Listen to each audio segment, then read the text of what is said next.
Ондай кылган туура эмес да. Чындык деп жүрүп өлүп кетет окшойбуз биз кыргыздарчы. Эч качан чындык болгон эмес. Эң мыкты кызматкер болсо, анан келип ушу 3 грамм менен камалып калган. Бул туура эмес да.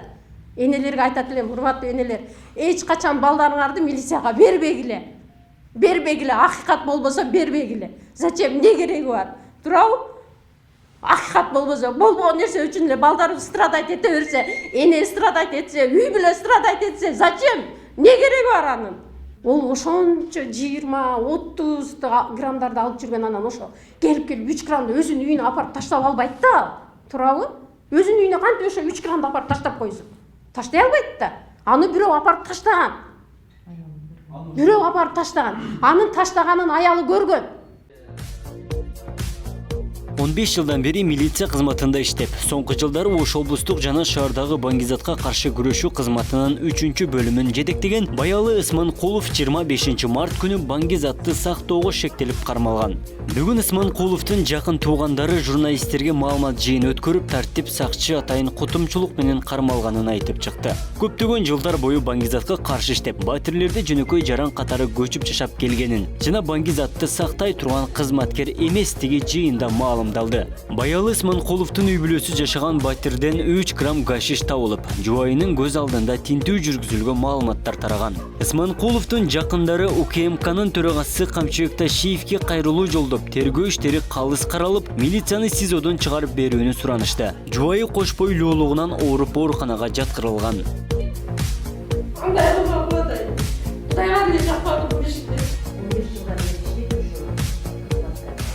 Органдын эле кызматкери да эсен булар.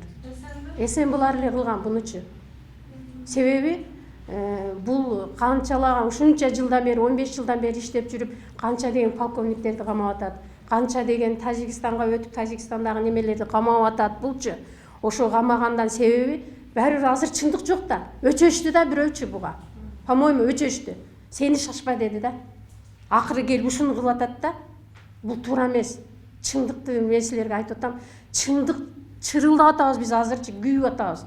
Өтө болбой жатабыз бизчи. 3 грамм деген эмне деген нерсе, ошончо нерсени өкмөткө тапшырып атса, бул ушу 15 жылдан бери иштеп. Анан келип 3 граммды өзүнүн үйүнө апарып өзү таштап алабы, Бул Кудайга жакпаган иш да.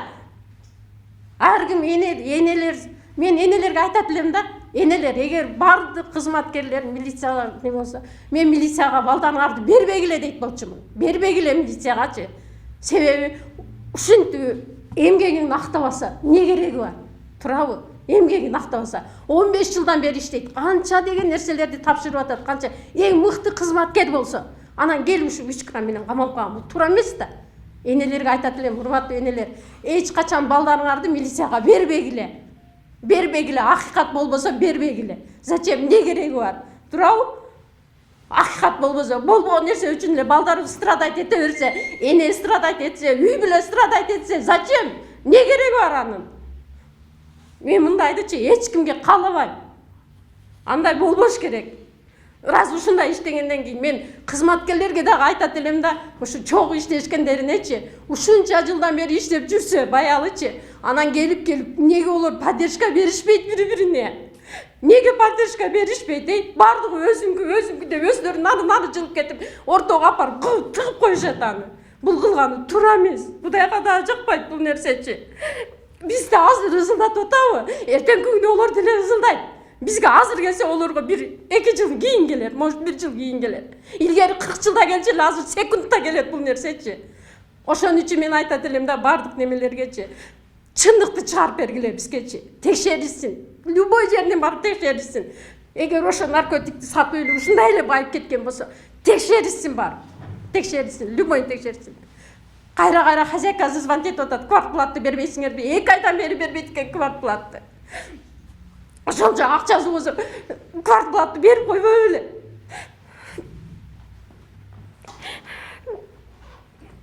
Ондай кылган туура эмес да. Чындык деп жүрүп өлүп кетет окшойбуз биз кыргыздарчы. Эч качан чындык болгон эмес.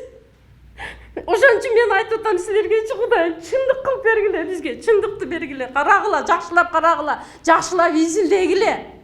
Чындыкты кылып бергиле бизгечи. Башка ошо эсенбидагылар мен ойлойм да ушулар эле кылды депчи. Эсенби эле кылды анычы. Баягы өзү апарып 3 граммды үйүнө коюп коймок беле. Ошончо нерсени алып жүргөн бала. Койбойт ал 3 граммды үйүнө. Андай кылганыңар болбойт бул. Кудайга аян жакпайт. Жубайың ошо күбө катары көргөндү айтып атасыз да, кандай фактылар менен көргөн, кандай сүрөттөп атасыз? Эми азыр мен аялы келбей калды да. Биз өзү башка жакта турабыз. Биз Жалал Абадтан келдик. Эртең менен эрте угуп алып ысылдап. Эртең менен эрте аял менен ушул жерге келип сүйлөшөбүз дедик. Аял больницага жатып калды. Угроза болуп жатат аял менен. Аялычы. Эгер болгондо аялынан сурайт элек биз кандай кылдык, антип көрдүң, ким таштады эле депчи. Аялы болбой атпайбы азыр? Аял больницага жатып калып атпайбы боюндагы кыз менен козголуп? Аялы болгондо азыр силерге ачыгын айтып берет болчу да. Андай кылган туура эмес да, Качанга чейин ушу энелер ушинтип уйлап жүрө беребиз биз, Кыргызстанда чындык болобу өзү? Эч качан чындык болбойт окшойт го бул. Эмесе корккону билинип турат ошол баланычы. Анан мен кылган жокмун деген сөздөн башка сөз айта алган жок ал бала. Бул нагы эле билинип подстава экенин билинип эле турат да. Анан кийин мен дагы бир ойлонуп жатып таң калганым, эмне себептен эле 3 грамм чек коет, эмне себептен жетпей калбайт, эмне себептен ашып кетпейт? Неге 3 грамм эле чыгат? Муну атайын ошо тартып алышып, алып келип кылгандай эле болот атпайбы? Мына жакшыраак баш иштеген адам болсо, муну түшүнөт ушул подстава экенин деп.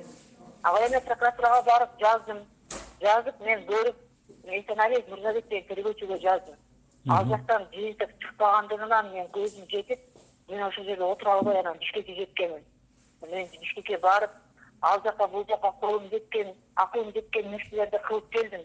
Акыры АКПСке дагы берип, интервью берип келдим. Эми Кыдыр Шаичке жолукканга аракет жасап атам менчи. Колуман келишинче, бирок баары бир жолугам. Эртеби кечби жолугуп, мен бүт ушул нерселердин баардыгын ошол адамга жеткизем. Ал адамдын кылып аткан ишине менин эч кандай претензиям жок. Бирок өзүнүн колундагы кызматкерлерди ушундай результат үчүн гана ушинтип подстава кылып, результаты элге жагынып, ошо Кыдыр Шаичке жагынып иштеген балдарын өзүңөргө алып коюусун сураңат элем менчи. Бирок мен ошол балдардын үстүнөн дагы менин доказательством бар. Кичине болсо дагы. Мен ушул кичине болсо дагы мен ошол эме менен жетем мен ошол жергечи. Мен Кыдыр Шаич менен баары бир жолугам. Баары бир ушул баланы мен мындай акырына жетем да, бул чындыкты мен чыгарам.